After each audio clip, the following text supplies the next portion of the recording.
Dan. Colleagues, SB 990 is a simple bill. It would suspend the implementation of AB 5 until January 1st of 2022. So you've already had a presentation on this bill earlier, so I'll try to keep this brief. Why should we delay AB 5? The Dynamex decision by the California Supreme Court was, in my opinion, not good income tax policy. The Borrello decision was satisfactory. Adopting the decision in part and not in the whole was also bad income tax policy. Carve-outs showed partiality. AB 5's penalty provisions for certified public accountants, enrolled agents, and corporate tax attorneys are too onerous. Civil penalties of $5,000 to $15,000 per violation, in addition to other penalties, has gotten the professional tax preparation industry a flutter. Industries not carved out reflected a form of arbitrariness or favoritism to those selected. Many innocent and law-abiding California freelancers who annually received Forms 1099 MISC lost their contracts. One publisher in my district, who pays based on the amount of books that are sold, was told that authors now were employees and had to be compensated differently, and subsequently they've left my district and moved to the state of Arizona. Independent contractors were impacted financially even before the coronavirus depression came on California and the nation like a heart attack. During the lockdown, independent contractors were prevented from performing their customary services while sheltering in place in their homes, where many had been working traditionally for decades. AB 5 said that gig economy participants were not welcome to the state, where maybe the gig economy even started. And the coronavirus depression has clearly shown that certain platforms are not suited for an employee-employer relationship.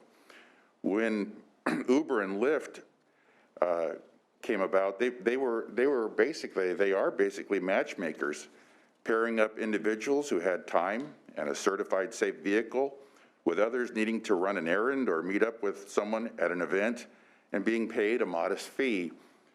They provided an outcome, but never under the control of an employer. But the message has been received, as we've heard this week.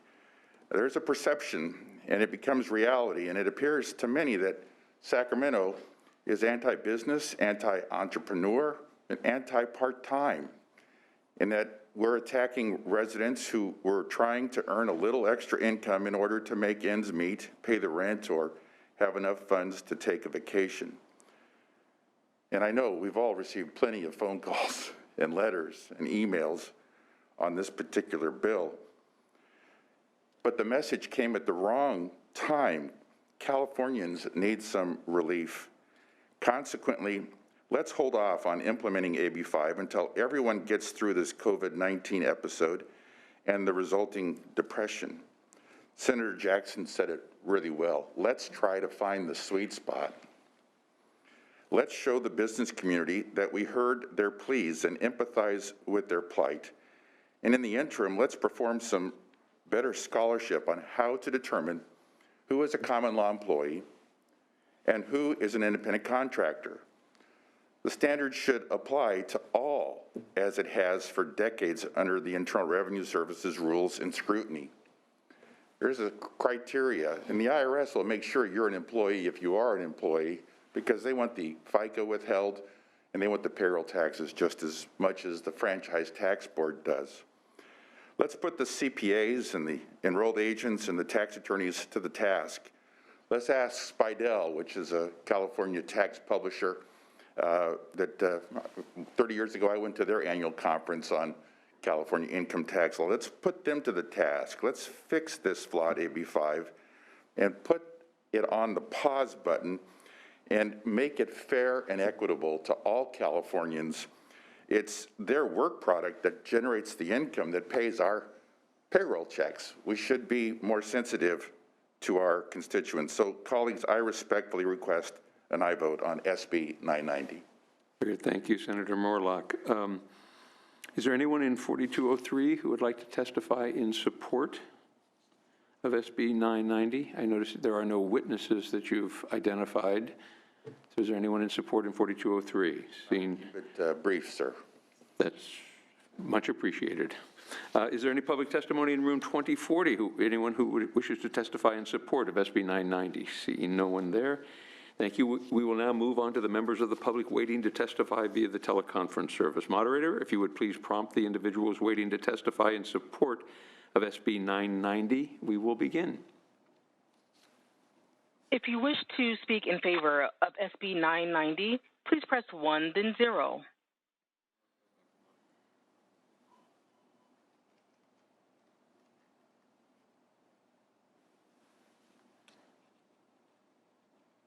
At this time, we have no one in queue. If you could please check the line once again to make sure we have heard from anyone who wishes to support SB 990. If you wish to speak in favor of SB 990, please press 1, then 0 on your touchtone phone.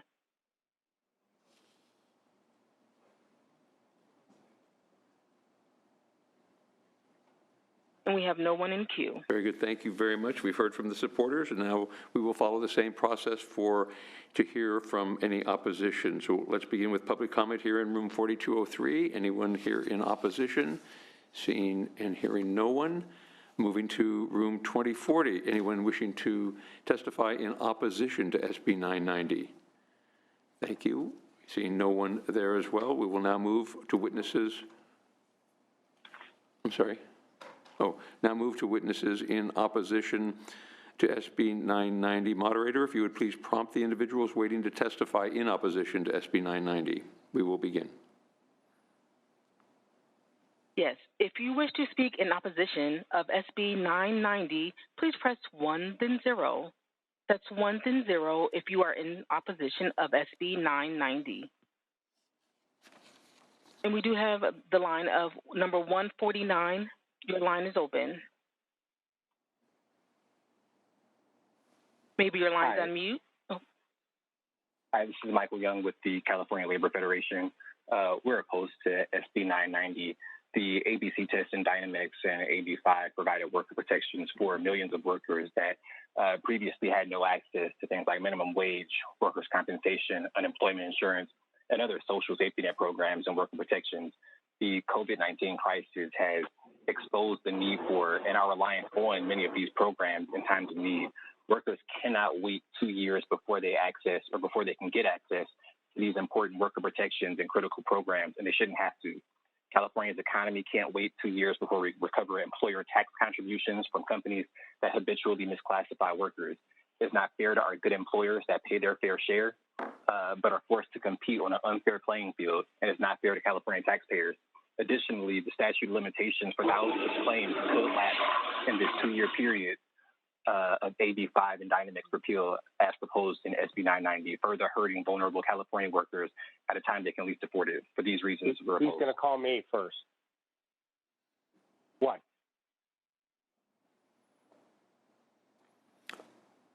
Very good. Thank you for the testimony. Next caller, please. Moderator. Thank you. In line 290, your line is open. Sandra Barrero on behalf of the California School Employees Association, opposed. Thank you.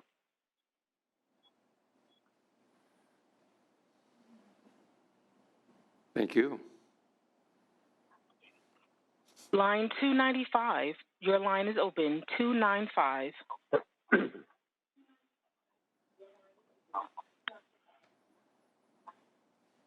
Maybe your line's on mute. Mr. Chair and members, Greg Cook, representing the Greater California Livery Association, representing California's 6,000 limousine operators, in opposition to the bill. Thank you. Thank you, Mr. Cook.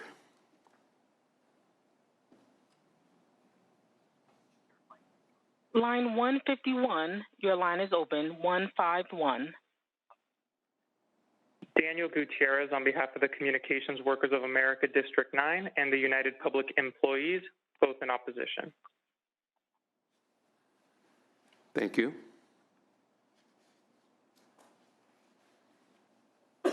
Line 277, your line is open. 277.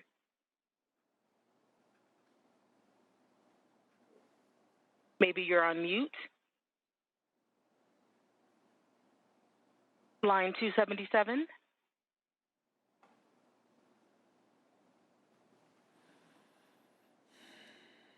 Okay. We do have line 293. Line 293, your line is open. Jessica Stender on behalf of Equal Rights Advocates in opposition. Thank you.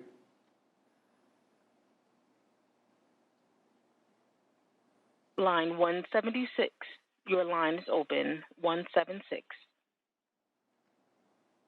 Thank you, Chair and members. Tristan Brown of the California Federation of Teachers in opposition. Thank you.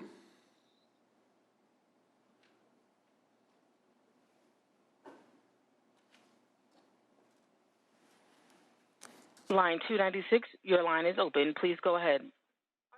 Thank you. Renee Bayardo with SCIU California, also opposed. Thank you.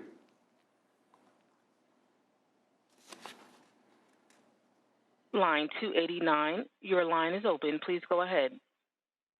Taylor Jackson with the California Nurses Association in opposition. Thank you. In line 116, your line is open. Please go ahead. Jackie Graywell with UFCW Western States Council in opposition. Thank you. Okay, one moment. We do have someone else.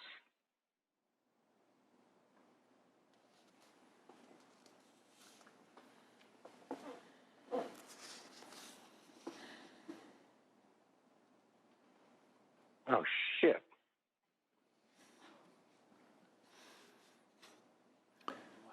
Moderator, do you have another call? 99, your line is open. Please go ahead. Line 99.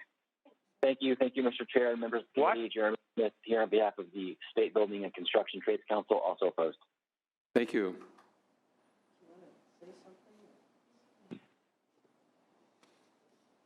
And that is our last one. Moderator, can you please check the line once again to be sure we have heard from all of the opposition witnesses? Yes, if you wish to speak in opposition of SB 990, please press 1, then 0. And we do have the line 277. Your line is open. Please go ahead.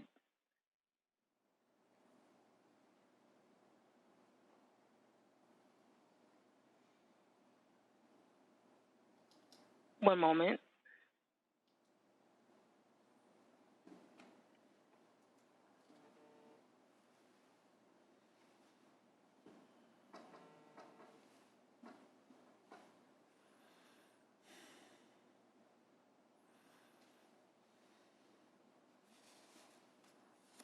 We'll come back to line 277.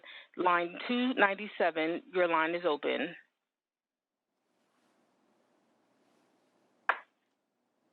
Please go ahead. Line 297, your line is open. Please go ahead. Jackie Stern on behalf of the Consumer Attorneys of California in opposition. Thank you.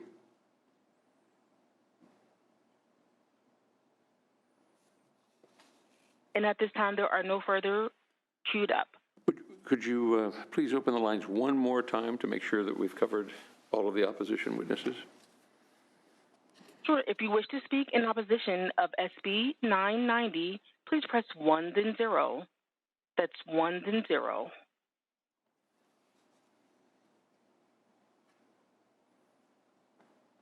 And no one has queued up at this time. Very good. Thank you very much, and thank you to all the support and opposition witnesses. We'll now bring the discussion back to members. Vice Chair Morrell.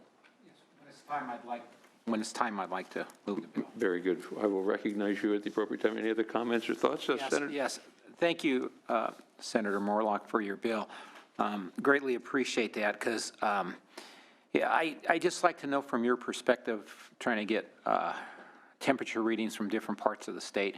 But could you just share briefly how you see this bill negatively affecting Orange County economic impact to it?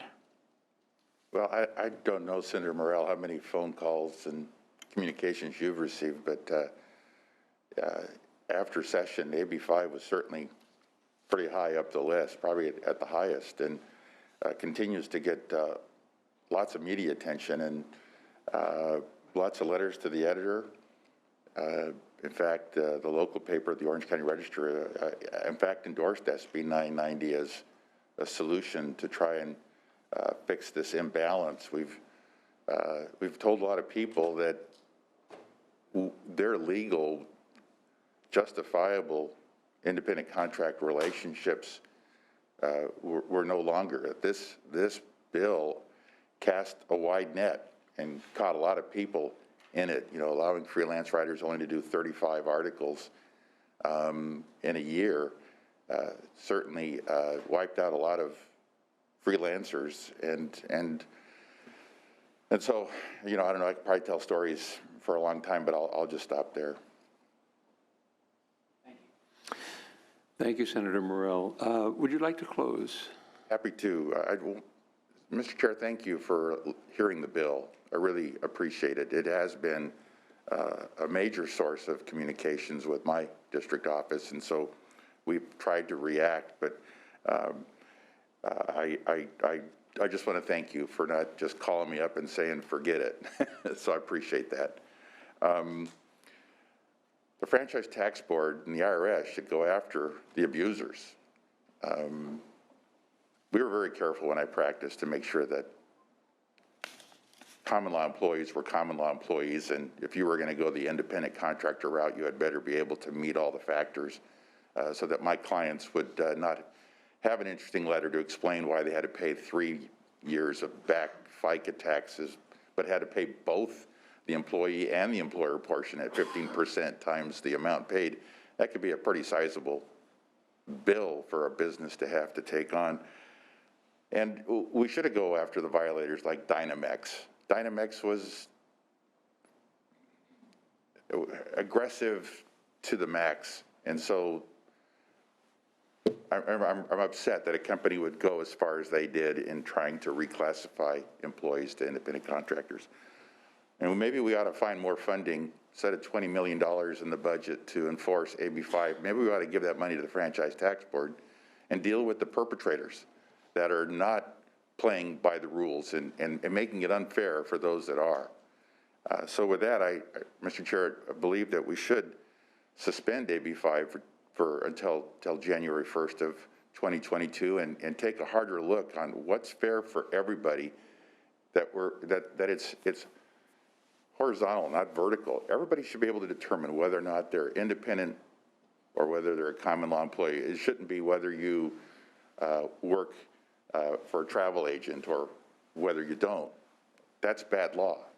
And so therefore, Mr. Chair, I respectfully request an aye vote on Senate Bill 990. Very good. Thank you, Senator Moorlach. And I want to thank you for bringing the bill. You know, like you and your co-authors, I want to revisit AB5 and come up with a solution that really works for California. And like you, I'm very concerned that the current version of law creates many unintended consequences that need, I think, immediate reform. And that's why, unfortunately, I will not be supporting the bill because I think we can do some of the things that are necessary immediately and take care of that. Too many Californians are looking to the leadership, to the legislature for leadership, and I think we need to respond now with meaningful reforms. And I don't think suspending AB5 will get us there. So I won't be supporting the bill today, but I hope that we can continue to work together on some of these solutions as we go forward to improve AB5 for all Californians. So thank you again for bringing it forward, Senator Moorlach. And we do have a motion from Senator Morell. The motion is due pass to appropriations. Please call the roll. Senators, please turn your mic on to vote. Senator Hill? No. Senator Hill? No. Senator Morell? Aye. Senator Morell? Aye. Senator Jackson? No. Senator Jackson? No. Senator Mitchell? No. Senator Mitchell? No. Senator Pan? No. Senator Pan? No. Very good. Thank you. That the bill has 1 aye and 4 noes. That does not pass out of the committee, but we will grant it reconsideration without objection. Thank you, Mr. Chair. Thank you, colleagues.